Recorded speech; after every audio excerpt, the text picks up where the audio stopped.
The billionaire was about to marry, until his secretary stood up and called him husband. Hello, let's hear another incredible story. Don't forget to like and subscribe to our channel. I love narrating stories for you, so get ready. Let's start. Leora Ashbourne's hands trembled as she held the wedding invitation. Thick, cream-colored paper with elegant gold lettering that might as well have been a death sentence. Mr. Malcolm James Armitage and Miss Seraphina Rose Blackwood request the honor of your presence.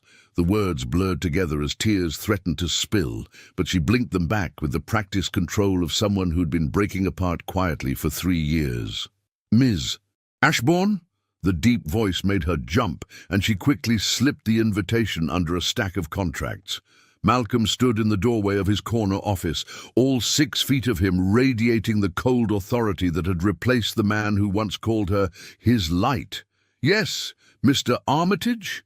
Her voice came out steady, professional, a small miracle considering her heart was shattering into smaller pieces with each passing second.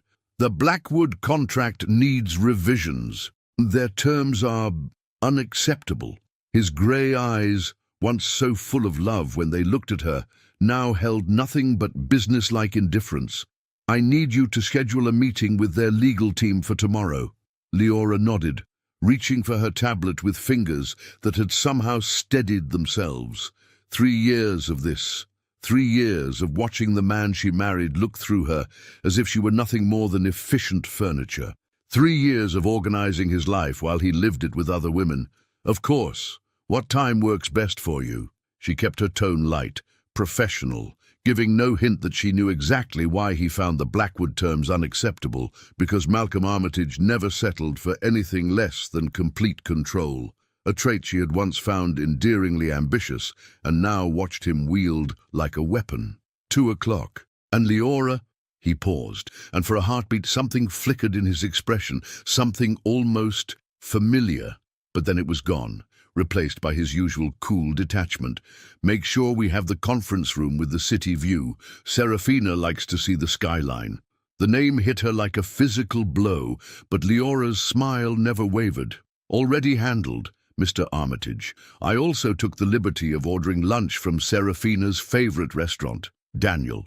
The lobster salad she mentioned loving. Malcolm's brow furrowed slightly. He'd never told her about Seraphina's food preferences, had he? Yet somehow, Leora always seemed to anticipate exactly what was needed, often before he even knew it himself. It was unsettling, efficient, certainly, but unsettling in a way that made something deep in his chest tighten uncomfortably. How did you... He started the question he'd asked 100 times before, then stopped, shaking his head. Never mind, thank you. As he turned to leave, Leora called out softly, Mr. Armitage. He paused, hand on the doorframe, not turning around. Your mother called. She wants to discuss the seating arrangements for the engagement party. This time he did turn, and for a split second, Leora saw something raw flash across his features, confusion, maybe even pain. But it was gone so quickly she might have imagined it. I'll call her later, he said curtly, disappearing back into his office. Alone again, Leora sank into her chair and let out a shaky breath. The engagement party, 6 weeks away. 6 weeks until she would have to watch the man she loved, still loved, despite everything, pledge his future to another woman. 6 weeks to decide if she could continue living this lie, or if it was finally time to walk away from the only person who had ever made her feel complete. She pulled out the wedding invitation again, running her fingers over the embossed lettering. Mr. Malcolm James Armitage, her husband, though he didn't remember her, though he looked at her every day and saw a stranger. The irony wasn't lost on her that she, Leora Ashbourne, now Armitage, though no one knew it, would probably be the one planning every detail of his wedding to another woman. The flowers, the music, the menu, everything perfect for the man who had once promised her forever, and now couldn't even remember her name without looking at her nameplate. Her phone buzzed with a text from her best friend, Kennedy, still planning to tell him. Leora stared at the message for a long moment, then typed back, "When? At what point do I destroy his happiness to salvage my own sanity?" The response came immediately. "Maybe his happiness isn't as real as you think it is." Before Leora could reply, Malcolm's office door opened again. "Ms. Ashbourne, I need you to—" He stopped mid-sentence, his gaze falling on her hands, on the wedding invitation she was still holding. For a moment, neither of them moved. Malcolm's eyes fixed on the elegant script, on her name written in calligraphy below his own, and something shifted in his expression, something almost like recognition. "Are you—" His voice was quieter now, uncertain in a way she hadn't heard since before the accident. "Are you planning to attend?" The question hung in the air between them, loaded with something neither could name. Leora looked up at him, this man who had once been her everything, and realized that her answer might be the most important word she'd ever spoken. "I wouldn't miss it for the world, Mr. Armitage," she said softly, her heart breaking a little more with each word.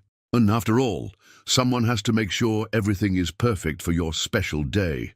Malcolm stood frozen in his office doorway for 3 full seconds after Leora's words, something cold and sharp twisting in his chest. "Someone has to make sure everything is perfect for your special day." The phrase echoed in his mind with an odd resonance, as if he'd heard it before in a different context, spoken with different meaning. He turned abruptly and shut his office door, leaning against it as his hand went to his temple. The headaches had been getting worse lately, stabbing pains that came with flashes of images he couldn't quite grasp. A woman's laugh, sunlight on dark skin, hands entwined with his own. His phone buzzed. "Serafina, darling, I've been thinking about the flowers." Her perfectly modulated voice filled the room through the speaker. "I want white roses, thousands of them, and I absolutely insist on having the reception at the Metropolitan Museum. I know it's expensive, but—" "Whatever you want," Malcolm cut her off, his attention drifting to the glass wall that separated his office from Leora's desk. She was typing, her movements fluid and graceful, completely absorbed in her work. Something about the curve of her neck, the way she tucked a loose curl behind her ear, made his breathing hitch. "Malcolm, are you listening to me?" "Of course." He forced his gaze away from his secretary. "The Met sounds perfect." "Good. Oh, and I need your little secretary to handle all the vendors. She seems competent enough." The casual dismissal in Serafina's tone sparked an unexpected flare of anger in Malcolm's chest. Little secretary. Leora was brilliant, had a master's degree in business administration from Columbia, spoke 3 languages fluently, and had single-handedly streamlined his entire operation when she'd started working for him. She was far from little, and definitely not just competent. "Ms. Ashbourne is extremely capable," he said, his voice sharper than intended. Serafina's laugh tinkled through the phone. My, defensive of the help, aren't we? Just make sure she knows her place, darling. We can't have the staff getting too comfortable." After ending the call, Malcolm found himself staring through the glass again. Leora had stopped typing and was now holding a photograph, her expression soft and painfully vulnerable. He couldn't see what the image showed, but her thumb was tracing over it with a tenderness that made something ache deep in his ribs. Without conscious thought, he opened his office door. "Ms. Ashbourne," she startled, quickly sliding the photograph into her desk drawer, but not before he caught a glimpse of the edge. 2 people on what looked like a beach, their bodies close together in the golden light of sunset.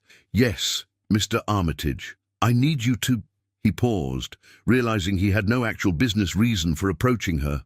The words that came out surprised him. "Are you all right?" The question seemed to surprise her too. For a moment, her professional mask slipped, and he saw something raw and wounded in her dark eyes, something that called to a part of him he thought had died in the accident. "I'm fine," she said quietly, though her voice carried the weight of someone who had been decidedly not fine for a very long time. "Just reminiscing." "About?" The question escaped before he could stop it, and Leora's eyes widened slightly. In 3 years of working together, he had never asked her anything personal, never shown interest in her life beyond how it served his needs. "Someone I used to know," she whispered, and the pain in her voice was so acute it made his chest constrict. "Someone who's getting married soon." Malcolm felt something shift inside him, a territorial surge so strong it left him breathless. The idea of Leora caring about another man, of her being hurt by someone else's happiness, filled him with a rage that was completely irrational and entirely consuming. "He's an idiot," he said without thinking. Leora blinked, her lips parting in surprise. "I'm sorry. Anyone who would choose someone else over you is an idiot."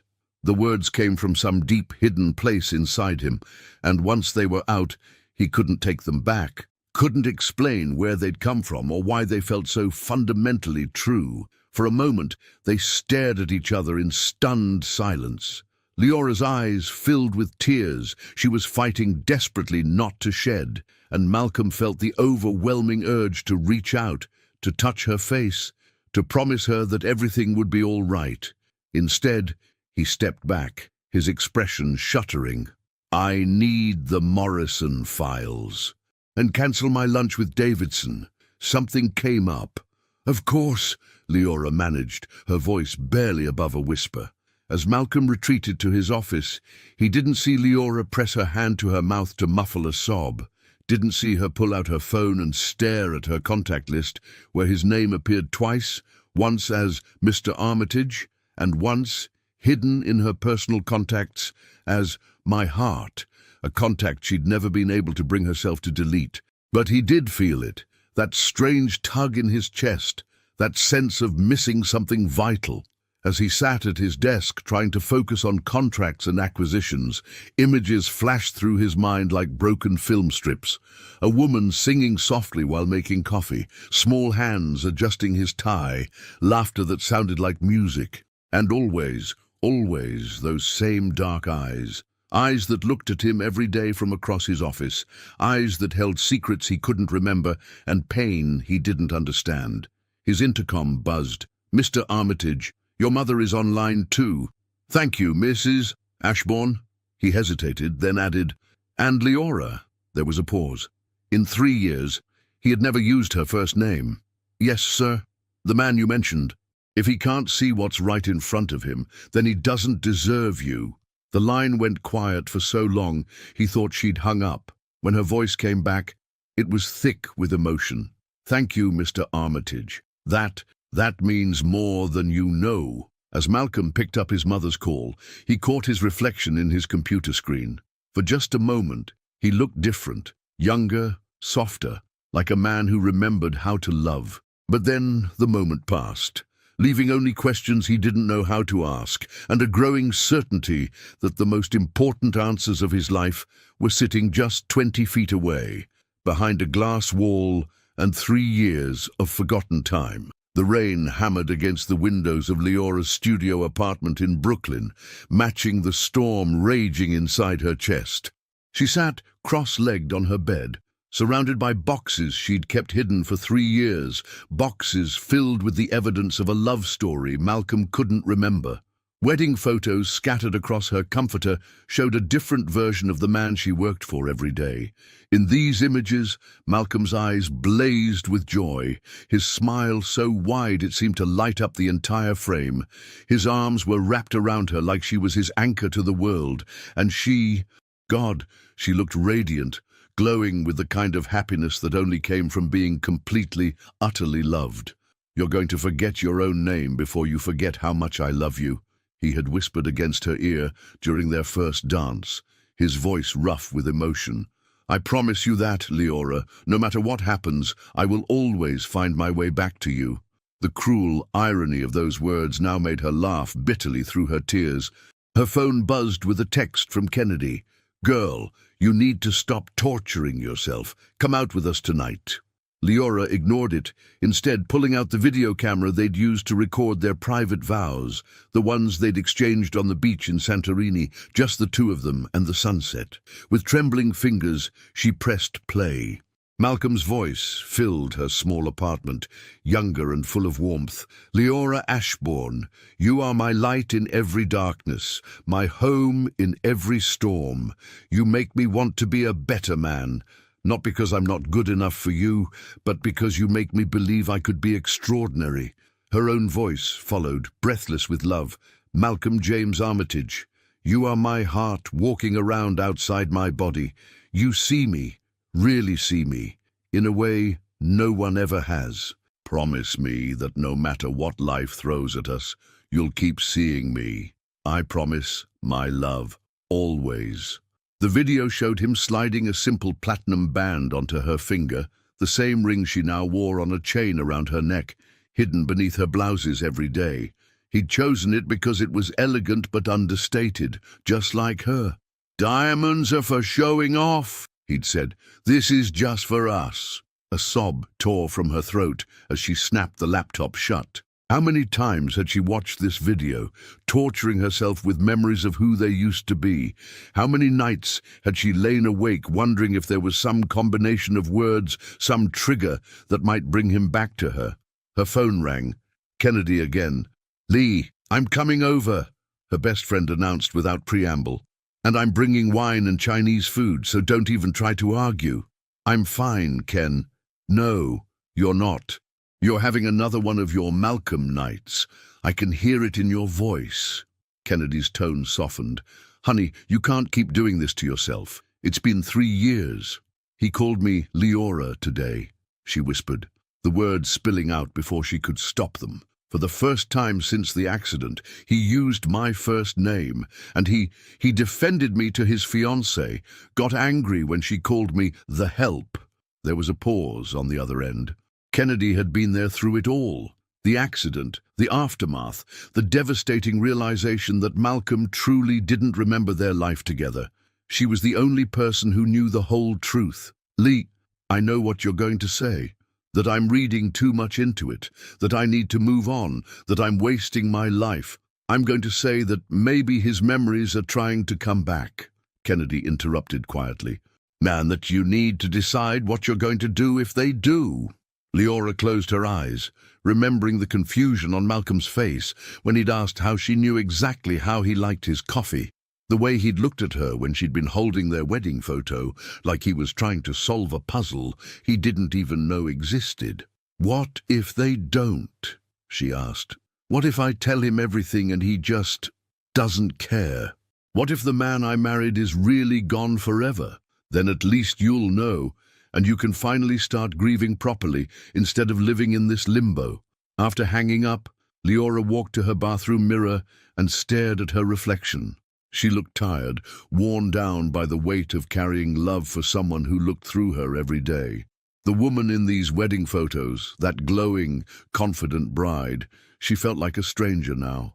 But as she studied her face, she saw something else: strength, resilience, the same qualities that had made Malcolm fall in love with her in the first place.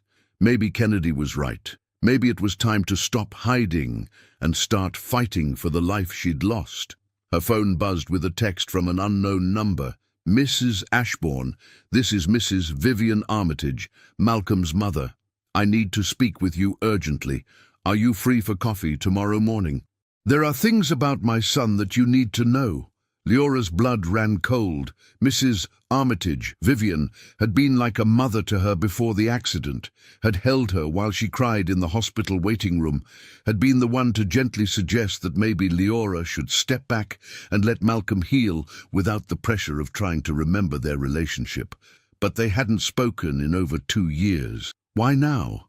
She typed back, "Of course, Mrs. Armitage. What time works for you?" The response came immediately. 8 a.m., the cafe on 5th and 47th, and Leora, come prepared. It's time you knew about the others who remember what Malcolm has forgotten. The others. Leora sank onto her bathroom floor, her heart pounding. She wasn't the only one who had been keeping secrets. The question was, were these secrets that might help her get her husband back, or ones that would destroy what little hope she had left? Outside, the storm continued to rage. But for the first time in 3 years, Leora felt like she was finally about to step into the eye of it. Tomorrow, everything would change. She could feel it in her bones. The same intuition that had told her Malcolm was the one from the moment they'd met. The same certainty that had made her say yes when he'd proposed on a rooftop in Manhattan with tears in his eyes and promises of forever on his lips. Tomorrow, she would start fighting for that forever, even if it killed her, even if it killed them both. The cafe on 5th and 47th buzzed with the usual morning energy of Manhattan, business suits grabbing quick espressos, tourists consulting maps, life moving at its relentless pace. But Leora felt suspended in time as she spotted Vivian Armitage in a corner booth, her silver hair perfectly styled despite the early hour, her blue eyes, so much like Malcolm's, filled with a gravity that made Leora's stomach clench. "Mrs. Armitage," Leora said softly as she approached, her voice catching slightly on the formal address. There had been a time when she'd called this woman Mom. Vivian rose and, to Leora's shock, pulled her into a fierce embrace. "Oh, my dear girl," she whispered, her voice thick with emotion. "I've missed you so terribly. We all have. There was that reference to others again. As they settled into the booth, Vivian's eyes swept over Leora with motherly concern. "You're too thin, and those shadows under your eyes, Leora, what that boy has put you through. He doesn't remember, Mrs. Armitage. It's not his fault, isn't it?" Vivian's voice carried an edge that surprised Leora.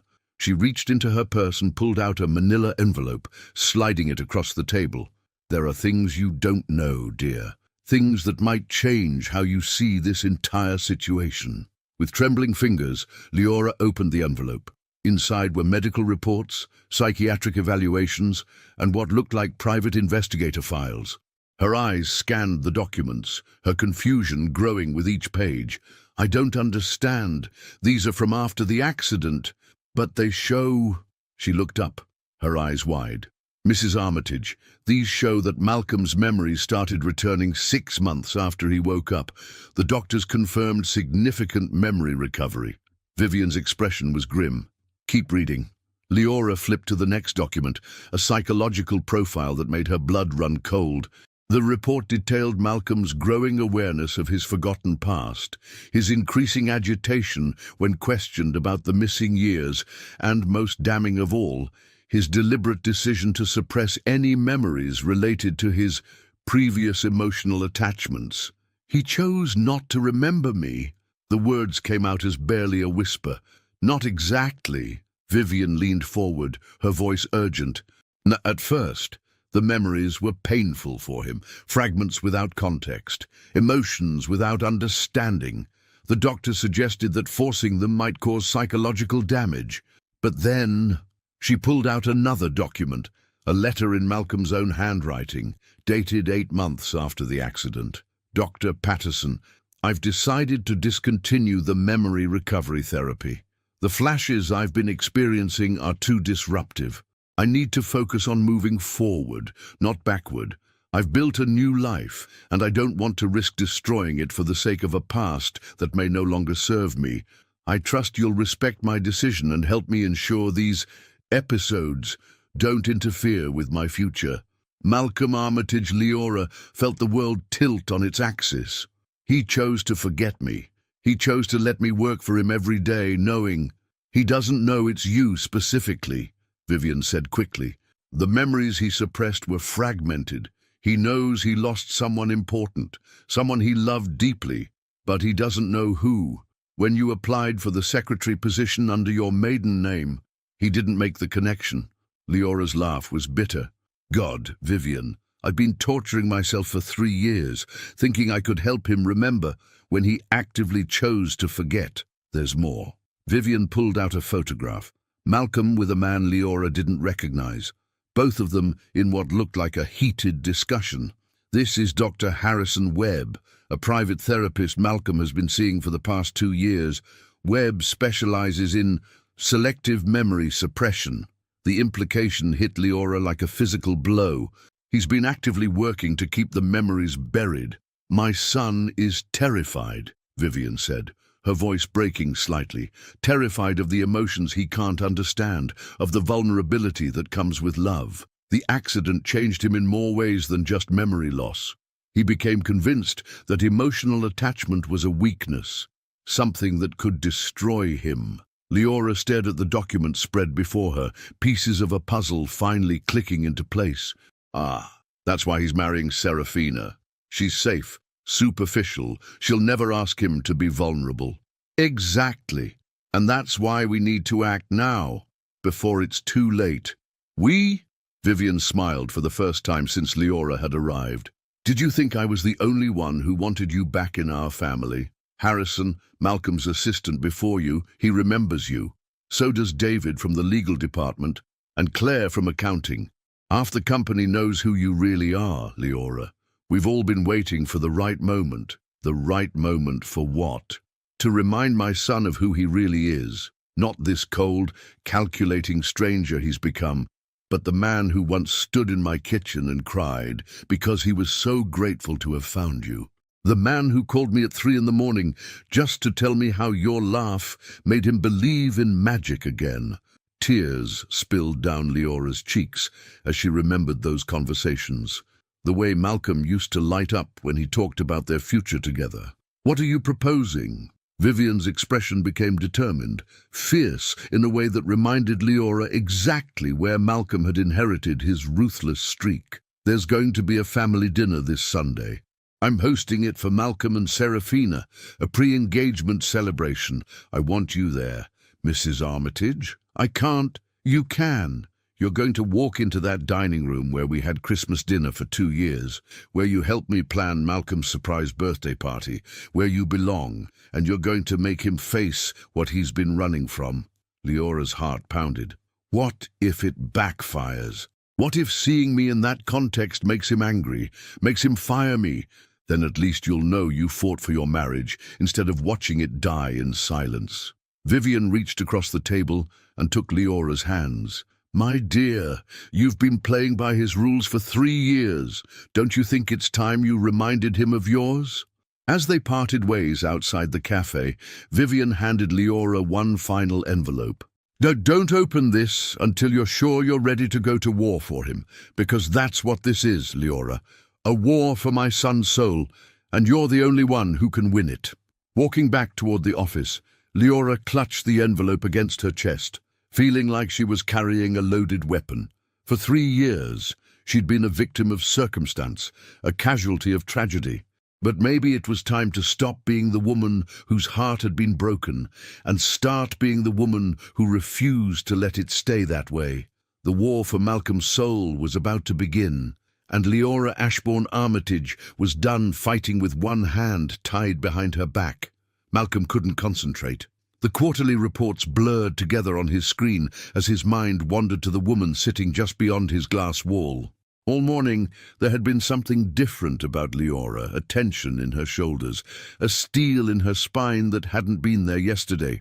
When she'd arrived that morning, she'd looked him directly in the eye and said, "Good morning, Malcolm." Instead of her usual formal greeting, she'd never called him by his first name before. Never. His intercom buzzed. "Mr. Armitage, your mother called about Sunday dinner. She said to remind you that it starts at 7, and that you should bring Serafina." There was a pause. Then, "She also mentioned she's invited a few additional guests." Malcolm frowned.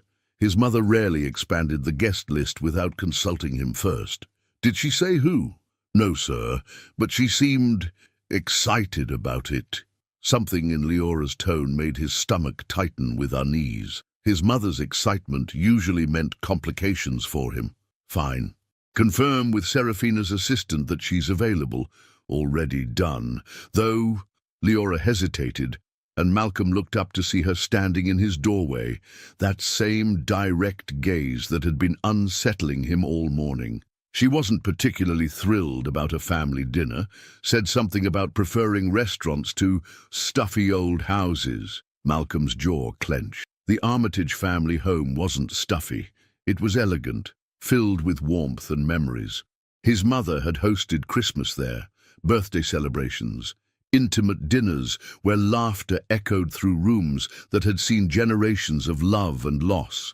The fact that Serafina dismissed it so casually stirred an anger he couldn't quite explain. Is there something else, Miss Ashbourne? Actually, yes. She stepped fully into his office, closing the door behind her, something she'd never done before. I need to discuss my resignation.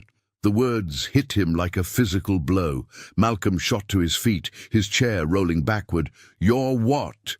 I've been thinking about my future, and I believe it's time for me to move on to new opportunities. Her voice was steady, professional, but there was something underneath it. Pain, determination, and something else he couldn't identify. You can't resign. The words came out more forcefully than he'd intended. You. The office runs on your expertise. You depend on what, Malcolm? The use of his first name again made him flinch. On having someone who anticipates your every need, who knows exactly how you like your coffee, what restaurants you prefer, how you take your meetings, someone who makes your life so seamless that you never have to actually think about it. There was something accusatory in her tone that made his chest tight. I don't understand why you're upset. If this is about salary, it's not about money, Leora laughed. But it was hollow, bitter. It's about self-respect, about refusing to be invisible anymore. You're not invisible. The words tore from his throat before he could stop them. You're the most visible person in my life. The confession hung in the air between them, raw and unexpected. Leora's eyes widened, and for a moment her professional mask slipped completely. Then why don't you see me? She whispered, and the pain in her voice was so acute it made him step toward her instinctively. I do see you. I see you every day. I see how you bite your lip when you're concentrating, how you always wear that silver necklace, how you get this little wrinkle between your eyebrows when you're worried about something. I see. He stopped abruptly, realizing how his words sounded, how intimate they were, how they revealed far more than he'd intended. Leora was staring at him with tears in her eyes. You notice all of that, but you don't know anything about me. You don't know my favorite color, or what I studied in college, or where I grew up. You don't know what makes me laugh, or what breaks my heart. You see my surfaces, Malcolm, but you don't see me. Then tell me. The words came out desperate, urgent. Tell me about yourself. Help me understand why the thought of you leaving makes me feel like I'm drowning. For a moment, hope flickered in her eyes. Then her expression hardened again, and she stepped back. Some things can't be told, Malcolm. They have to be remembered. Before he could ask what she meant, his office phone rang. Serafina. Darling, I've been thinking about the wedding cake. Her voice filled the room through the speaker. I want something spectacular. 7 tiers, maybe, with real gold leaf. Malcolm watched Leora's face as Serafina's voice continued, saw her wince at each extravagant detail, saw the way she wrapped her arms around herself as if trying to hold herself together. Whatever you want, he said automatically, his eyes never leaving Leora's face. Perfect. Oh, and make sure your little secretary sends me pictures of all the options. I want to approve everything personally. This time, Malcolm didn't miss the way Leora flinched at the casual dismissal.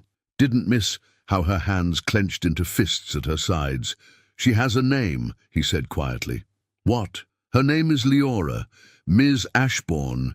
She's not my little secretary. There was a pause on the other end. Malcolm, are you feeling all right? You sound strange. I'm fine. I have to go. He hung up without waiting for her response. In the silence that followed, Leora looked at him with something that might have been gratitude or pity. He couldn't tell which was worse. 2 weeks, she said finally. What? 2 weeks, notice. I'll stay long enough to train my replacement and transition my responsibilities. After that, she moved toward the door, then paused with her hand on the handle. After that, I'll finally stop torturing myself by staying close to something I can never have. As the door closed behind her, Malcolm sank into his chair, his hands shaking. The thought of this office without Leora, of his days without her quiet competence and hidden warmth, filled him with a panic he didn't understand. He pulled out his phone and scrolled to Dr. Webb's number, then stopped. For the first time in 2 years, he didn't want to call his therapist. didn't want to discuss managing his emotional disruptions or maintaining his psychological equilibrium. Instead, he found himself opening his laptop and typing her name into the search bar, Leora Ashbourne. What he found made his blood run cold. Columbia University Business School graduate, summa cum laude, fluent in French, Spanish, and Italian. Former assistant to the CEO of Morrison Industries, who'd written a glowing recommendation calling her the most intuitive and capable professional I've ever had the privilege to work with. She was overqualified for her position by about a decade. Could have been running her own company instead of fetching his coffee and managing his calendar. So why was she here? Why had she taken a job so far beneath her capabilities? And why did looking at her graduation photo, radiant smile, eyes bright with hope and ambition, make him feel like he'd lost something precious without ever knowing he'd had it? The warm glow of candlelight danced across Vivian's dining room as 20 guests raised their champagne glasses. Malcolm stood at the head of the massive mahogany table, his arm around Serafina's waist, both of them radiant under the crystal chandelier. The room buzzed with the comfortable chatter of family and close friends. Harrison, David from legal, Claire from accounting, and several family friends who'd known Malcolm for years. "Thank you all for being here tonight," Malcolm began, his voice carrying the confidence that had made him one of Manhattan's most powerful men. "As you know, Serafina and I wanted to celebrate our upcoming wedding with the people who matter most to us." Serafina beamed beside him, her diamond engagement ring catching the light as she lifted her glass. 3 weeks from today, I'll officially become Mrs. Malcolm Armitage, and I couldn't be happier." The guests murmured their approval, glasses clinking in preparation for the toast. Vivian sat at the far end of the table, her expression carefully composed, despite the tension Malcolm couldn't quite read in her eyes. "Before we toast," Serafina continued, her voice warm with what sounded like genuine emotion, "I want to thank Malcolm's incredible mother for raising such an extraordinary man, and all of you for welcoming me into this wonderful family." "Stop!" The single word cut through the dining room like a gunshot. Every head turned toward the source, a woman standing in the doorway between the dining room and kitchen, her silhouette backlit by the soft light from the hallway. As she stepped into the candlelight, gasps echoed around the table. It was Leora, but not the professional secretary they knew from the office.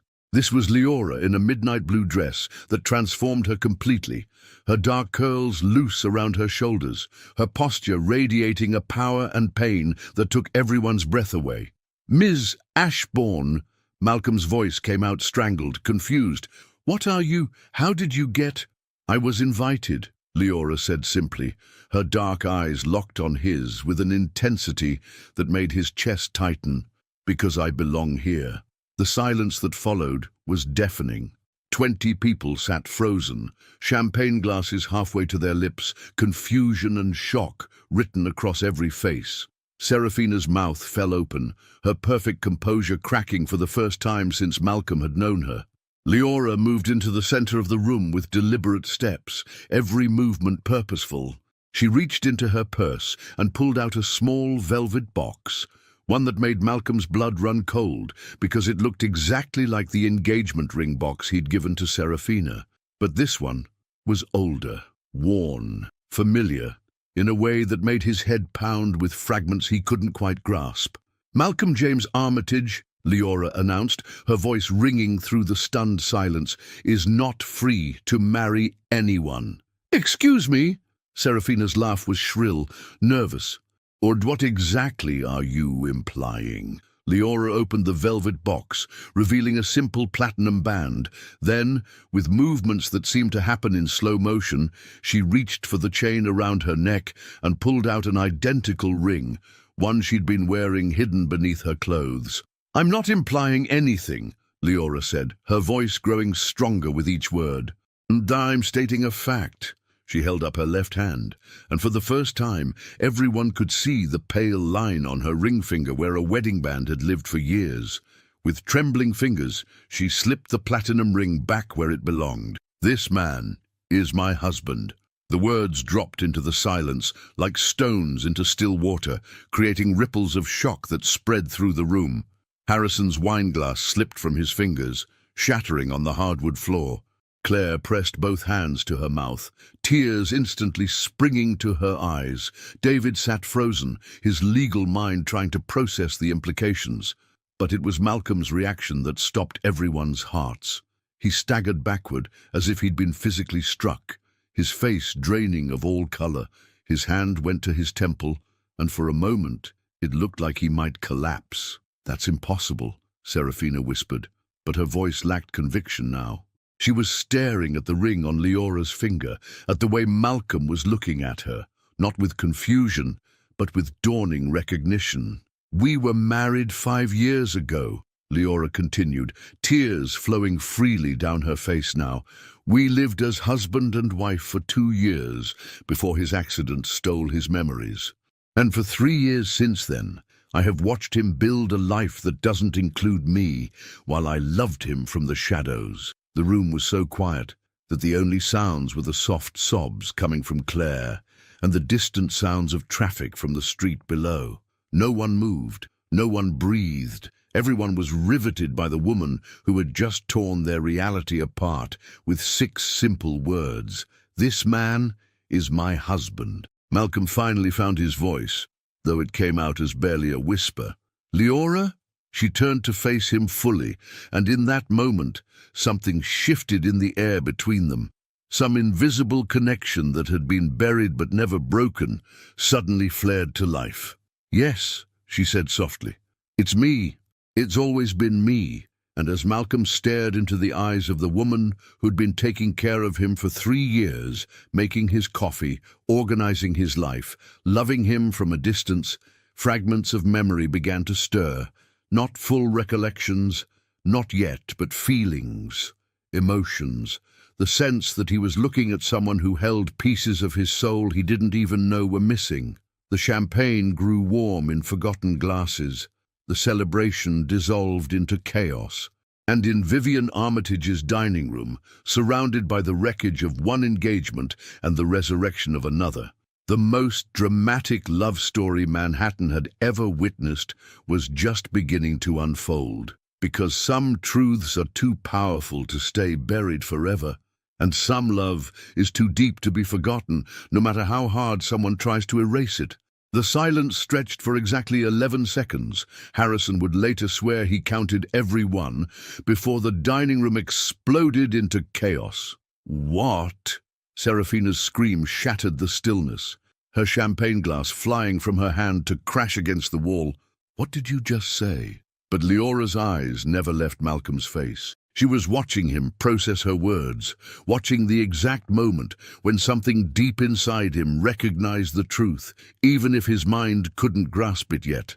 Malcolm's knees buckled. He gripped the edge of the dining table, his breathing rapid and shallow, his face ghost white. I don't... This isn't... "Malcolm, sit down," Vivian commanded, rising from her chair with tears streaming down her face. "Someone get him some water." "Water?" Serafina whirled on Vivian, her perfect composure completely shattered. "Water! Your son is having some kind of psychotic break, and you want to give him water?" "He's not having a break," Claire whispered from across the table, her voice thick with emotion. "Oh my God, he's not having a break." "Claire!" David's voice was sharp with confusion. "What are you talking about?" But Claire was staring at Leora with dawning recognition. The coffee, the way she always knew exactly how he liked his coffee, the way she anticipated his every need. "Because I was his wife for 2 years," Leora said quietly, though her voice carried to every corner of the silent room. I know he takes his coffee with exactly 1 splash of cream because I made it for him every morning for 24 months. Malcolm made a sound that was half gasp, half sob. His hand went to his chest, pressing against his heart like it was trying to escape his ribcage. "This is insane!" Serafina spun around the room, looking for support, for someone to tell her this was all an elaborate prank. "You people can't seriously believe this woman's delusional claims." "Serafina," Harrison said quietly, and there was something in his voice that made everyone turn to look at him. "Show them the photo, Leora." "Harrison, don't," Vivian warned, but it was too late. Leora reached into her purse again, this time pulling out her phone. With trembling fingers, she swiped to a photograph and held it up for everyone to see. A wedding photo. Malcolm in a white shirt and khakis, his arms wrapped around a radiant bride in a flowing white dress, both of them laughing on a beach at sunset, joy radiating from every pixel. The room went dead silent again. Malcolm stared at the image, and something inside his chest cracked open.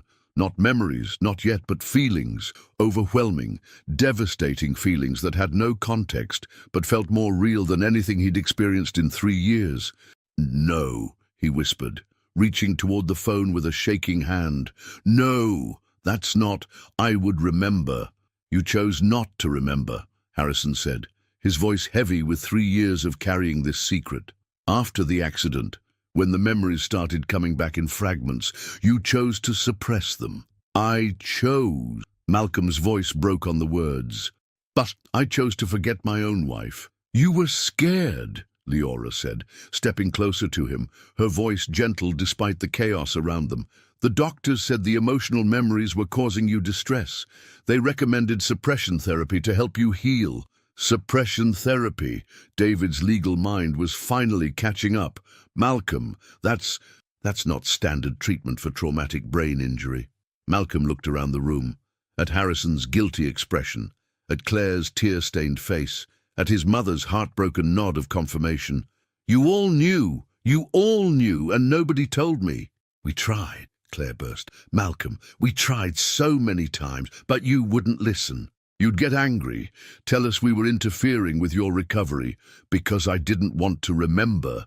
The words tore from Malcolm's throat like they were ripping him apart, "because I was terrified of being that vulnerable again." He turned to Leora, and for the first time really looked at her, not as his efficient secretary, but as the woman who'd been carrying this impossible burden for 3 years. "Ah, you've been watching me," he said, his voice full of wonder and horror.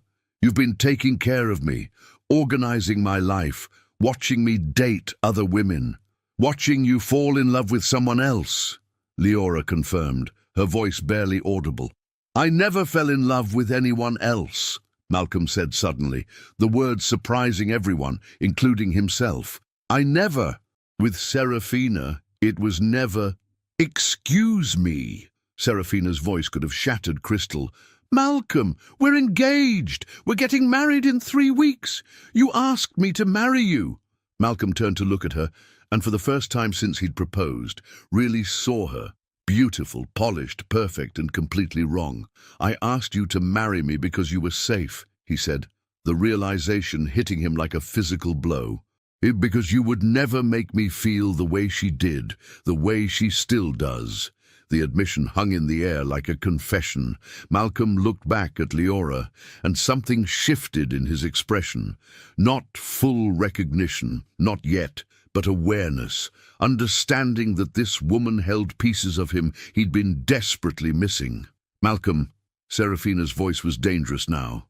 "Desperate. You're not thinking clearly. This woman has been manipulating you for 3 years, pretending to be your secretary while what?" Malcolm's voice was quiet, but deadly. "While loving me when I couldn't love her back, while taking care of me when I'd forgotten she existed, while watching me promise forever to someone else." He stepped toward Leora, close enough to see the pain and hope warring in her dark eyes. "I may not remember our wedding day," he said, his voice growing stronger with each word. "I may not remember falling in love with you, or proposing, or the life we built together, but I remember this feeling, this sense that something vital has been missing from my life." He reached up to touch her face, his thumb brushing away a tear. "You're not missing," he whispered. "You're home." And as the dining room erupted in chaos around them, Serafina screaming, guests crying, his mother calling for calm, Malcolm pulled his wife into his arms for the first time in 3 years, not because he remembered her, but because his heart finally recognized where it belonged. Malcolm didn't sleep that night. He sat in his penthouse living room until dawn, staring at the photo Leora had left with him, their wedding picture now propped against a lamp on his coffee table. Every few minutes, he'd pick it up, studying the faces of two people he both knew and didn't know. The man in the photo looked like him, but younger, softer somehow. His smile was unguarded in a way Malcolm couldn't remember being since he could remember. And the woman, Leora, she was radiant with a happiness so pure it made his chest ache. His phone buzzed constantly throughout the night. Texts from Harrison, from his mother, from David asking if he needed anything. But Malcolm ignored them all, lost in the strange sensation of trying to remember a life that felt like someone else's dream.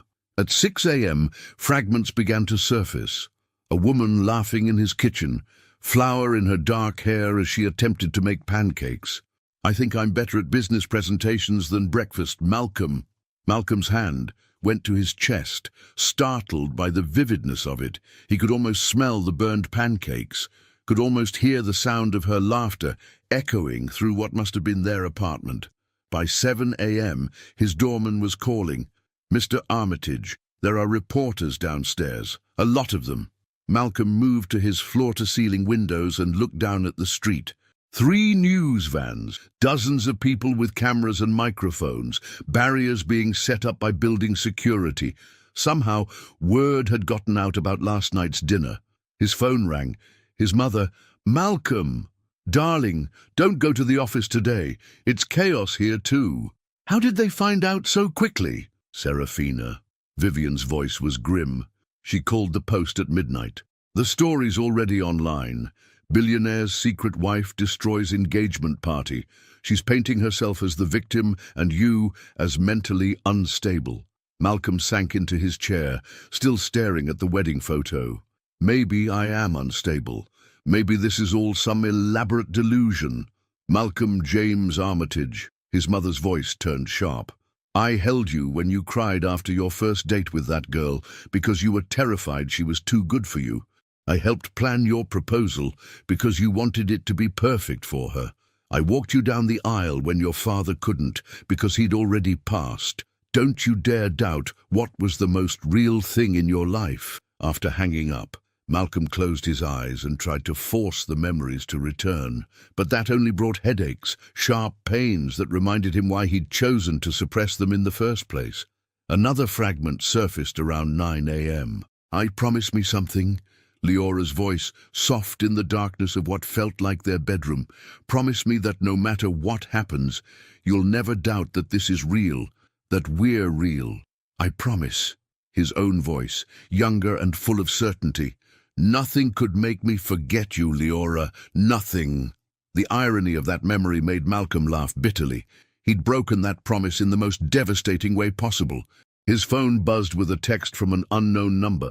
"I know you're confused. I know this is overwhelming, but I'm here when you're ready to talk." Malcolm stared at the message for a long time before typing back, "Coffee?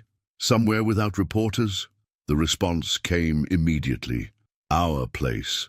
Or what used to be our place. Do you remember?" Malcolm didn't remember, but something in his chest pulled him toward Brooklyn anyway.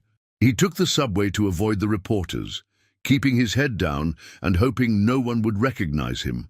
The cafe was small, tucked between a bookstore and a vintage clothing shop. The moment Malcolm walked through the door, something clicked into place. The smell of espresso and cinnamon, the exposed brick walls, the corner table by the window where Leora sat waiting for him. "We came here every Sunday," she said softly as he sat down across from her. "Though you always ordered the same thing, large coffee, black, and you'd steal bites of my croissant even though you claimed you weren't hungry." Malcolm looked around the cafe, and more fragments began to surface. Not full memories, but impressions. The sense that he'd been happy here, that this place had been theirs. "Tell me about us," he said suddenly. "Not our wedding or the big moments. Tell me about the ordinary days." Leora's eyes filled with tears, but she smiled. "You sang in the shower, badly. You thought I couldn't hear you, but the acoustics in our bathroom were terrible." She laughed softly. "You always put too much milk in the cat's bowl. because you said Princess looked skinny, even though the vet said she was overweight. We had a cat, Princess Diana. You found her in the alley behind our building when she was just a kitten. You carried her up 4 flights of stairs and declared she was ours now. Leora's voice grew thick with emotion. She died 6 months after your accident. I couldn't bring myself to tell you because you wouldn't have understood why it mattered. The loss hit Malcolm like a physical blow, even though he couldn't remember the cat. But the emotion was real. Grief for something precious that he'd lost without even knowing it existed. "So, what else?" he asked, desperate now for pieces of the life he'd thrown away. "You made me tea when I was sick, even though you had no idea what you were doing. You'd bring me 17 different medicines and hover until I felt better." She wiped away a tear. "You were terrified of horror movies, but pretended to like them because I did. You'd grab my hand during the scary parts and claim you were protecting me." With each story, Malcolm felt something loosening in his chest. Not memories exactly, but recognition. This woman knew him, really knew him, in a way that no one else ever had. "Leora," he said, his voice rough with emotion, "I'm so sorry. I'm sorry I forgot you. I'm sorry I chose to forget you. I'm sorry for everything you've been through." "I know," she said simply, "and I forgive you. But Malcolm, I need you to know that I'm not the same woman you married. 3 years of heartbreak changed me. I'm stronger now, but also more careful with my heart." "I don't want the woman I married," Malcolm said, surprising them both.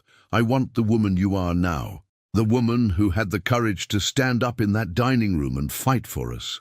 For the first time since the dinner, Leora smiled, really smiled, and Malcolm felt his heart skip in a way that was becoming wonderfully familiar.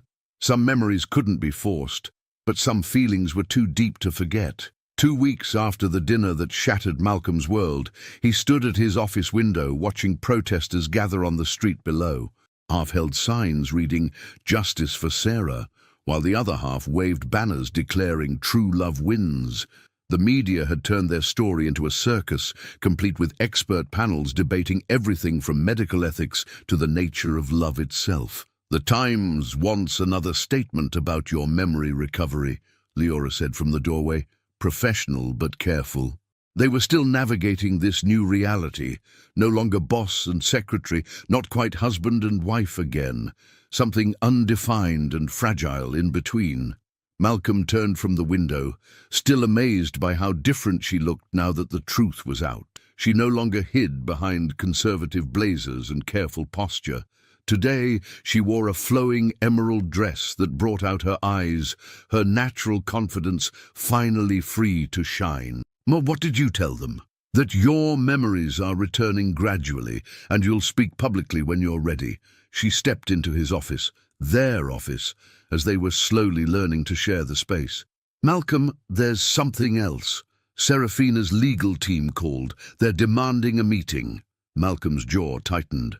The past 2 weeks had been a nightmare of legal threats and media manipulation. Serafina had painted herself as the innocent victim of a mentally unstable man and his manipulative ex-wife. She was seeking $50 million in damages and had hired the most vicious law firm in Manhattan. Let me guess, Morrison and Associates. "Worse, she's got Bradley Hamilton now." Malcolm whistled low. Hamilton was legendary for destroying people in high-profile cases. He didn't just win, he obliterated. "There's more," Leora continued, her voice carefully controlled. "I got a call from 60 Minutes. They're investigating Dr. Webb's practice. Apparently, Malcolm, you weren't his only client who paid for selective memory suppression." A new memory fragment hit Malcolm without warning, sitting in Dr. Webb's sterile office, signing papers he didn't fully understand, while the doctor assured him that forgetting his emotional disruptions would help him heal faster. "I remember signing something," Malcolm said slowly, pressing his palm against his temple where a headache was building. "He said the feelings without context were damaging my recovery." "And you believed him because you were scared," Leora said gently. "Scared of feeling that much again." They'd had variations of this conversation several times over the past 2 weeks. Malcolm's memories were returning in pieces, some crystal clear, others frustratingly vague. He remembered their first kiss, but not their first fight. He could recall their wedding vows, but not what they'd argued about the week before the ceremony. "The board meeting is in an hour," Leora reminded him. "They want to discuss the media situation and its impact on company stock." "Are you ready for this?" Malcolm asked. They're going to have questions about your role here, about us." "I've been ready for 3 years," she replied, but he could see the tension in her shoulders. The boardroom was thick with awkwardness when they entered together. 12 men and women who had worked with Malcolm for years tried not to stare at the woman they now knew had been his wife all along. "Malcolm," said Robert Chen, the board's most senior member, "we need to address the elephant in the room. The stock price has dropped 8% since this story broke. Our investors are concerned about leadership stability. More concerned than they were when I was engaged to Serafina," Malcolm asked pointedly. Patricia Winters, who had never liked the flashy engagement, cleared her throat. "The concern isn't about your personal relationships, Malcolm. It's about the public perception of irregularities in your judgment." "Irregularities?" Leora spoke for the first time, her voice calm but steely. "You mean choosing to recover from traumatic brain injury in whatever way felt safest at the time?" "Ms. Ashbourne," Patricia began. "Mrs. Armitage," Leora corrected firmly, "and before anyone questions my qualifications to speak in this room, I've been managing the operational details of this company for 3 years. I know every contract, every client relationship, every financial detail better than most people at this table." Malcolm felt a surge of pride watching her command the room with quiet authority.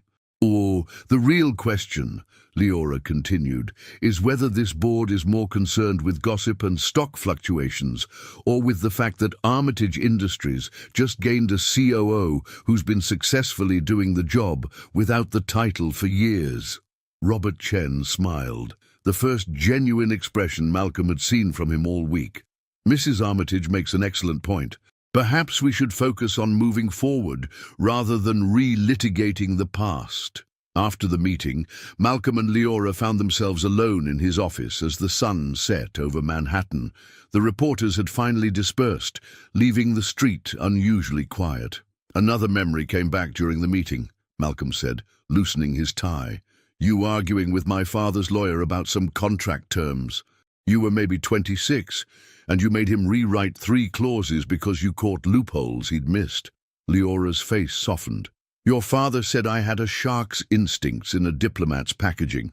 I was so proud of you that day," Malcolm continued, the memory becoming clearer. "Not because you were mine, but because you were brilliant and fearless, and you never let anyone underestimate you." "I'm still that person," she said quietly. "It may be even more so now. I know. That's what I'm falling in love with." The words hung between them, honest and raw, because that's what this was. Not remembering an old love, but discovering a new one, learning who they were now, separately and together. Leora's phone buzzed with a text that made her face go pale. She showed Malcolm the screen. "Enjoying the media circus. This is just the beginning. You have no idea what I'm capable of." She's not done," Malcolm said grimly. "No, she's not. Bradley Hamilton doesn't take cases he doesn't think he can win. She must have something we don't know about." Malcolm pulled Leora closer, marveling at how right it felt to have her in his arms again. "Whatever she has, we'll face it together." "Together," Leora agreed, but Malcolm could feel the tension in her body. They both knew that Serafina's silence over the past week meant she was planning something big. "What if she destroys us?" Leora asked quietly. "What if fighting for this costs us everything?" "Then we'll rebuild from nothing," Malcolm said simply. "We've already lost each other once and found our way back. Everything else is just noise."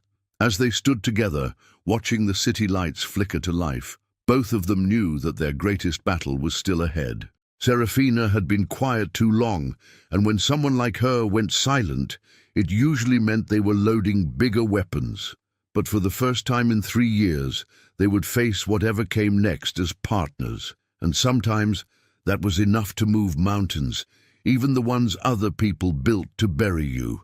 4 months later, the courtroom was packed as Malcolm and Leora emerged from the final hearing in Serafina's lawsuit.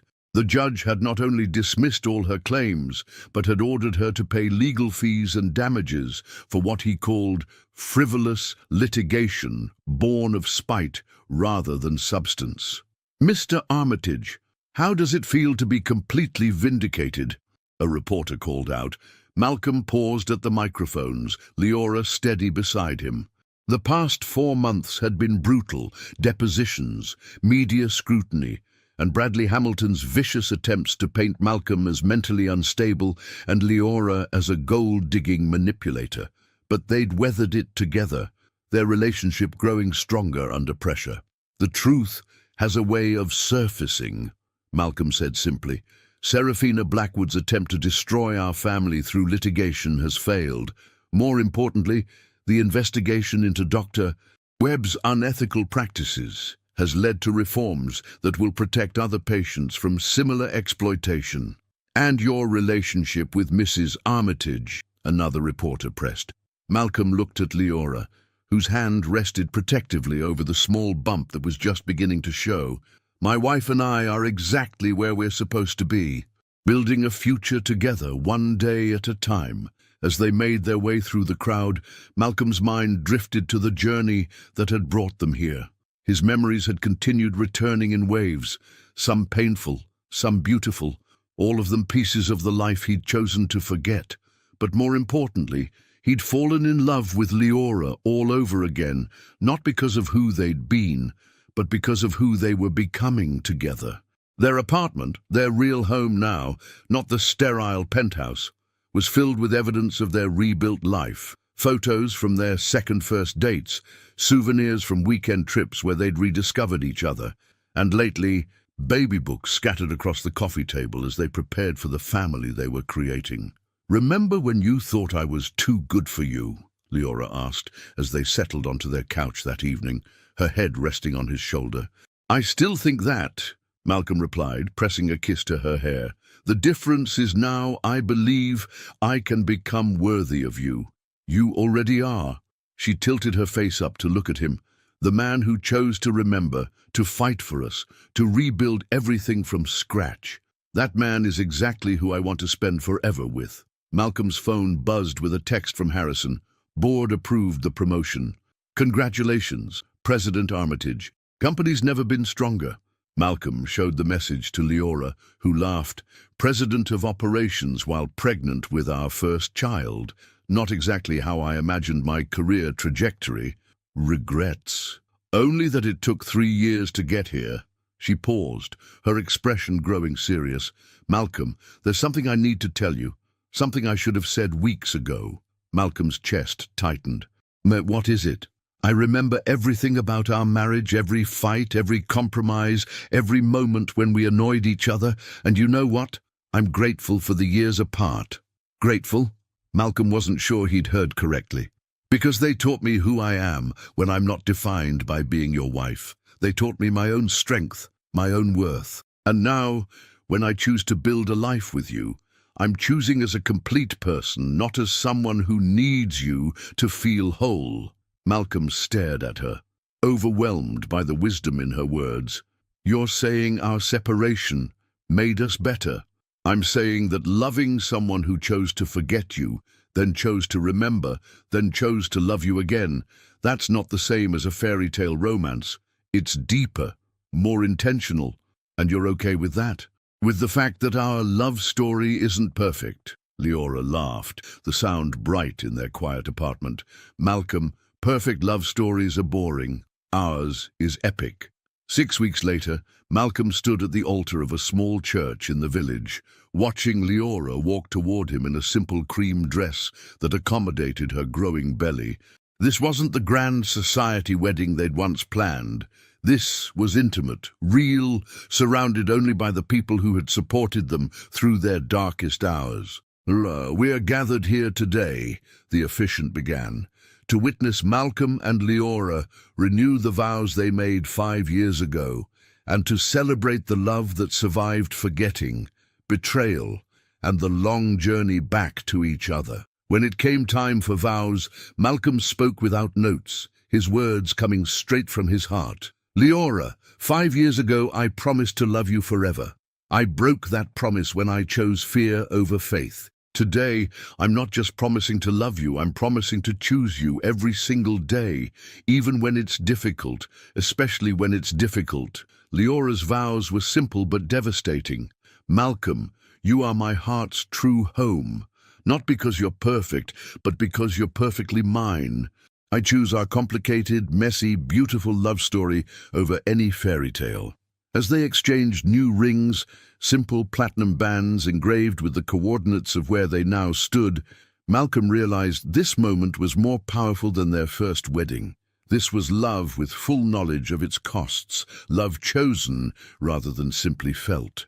By the power vested in me, the officiant announced, I pronounce you husband and wife. Again, their kiss was soft, sweet, full of promise for the future they were consciously creating together.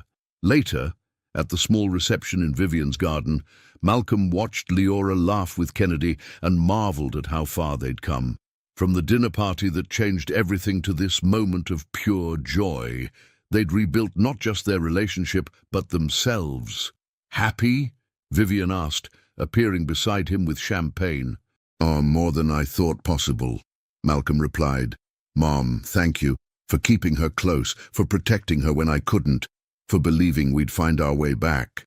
Some love is worth fighting for, Vivian said simply, even when the fight is against ourselves. As the evening wound down and guests began to leave, Malcolm found himself alone with Leora under the string lights in the garden. She was glowing with happiness and pregnancy, more beautiful than he'd ever seen her. No regrets? He asked, echoing the question that had started one of their first conversations after the revelation. Only that we have to wait 3 more months to meet our daughter, she replied, placing his hand on her belly, where their baby was gently moving. Malcolm felt his daughter kick against his palm, a tiny person who would grow up knowing she was wanted, planned for, celebrated, a symbol of the future they were building together, one conscious choice at a time. I love you, Leora Armitage, he said, the words carrying the weight of everything they'd survived. I love you too, she replied. To forever again. As they swayed together in the garden where their new beginning had started, Malcolm knew that some stories didn't end with happily ever after. The best ones just kept getting better. One choice at a time. The end. If you discovered that the person you love chose to forget you out of fear of vulnerability, could you forgive them? Leora spent 3 years working as the secretary to her own husband, who didn't remember her. She chose to stay and fight for their love, even while watching him fall in love with someone else. What about you?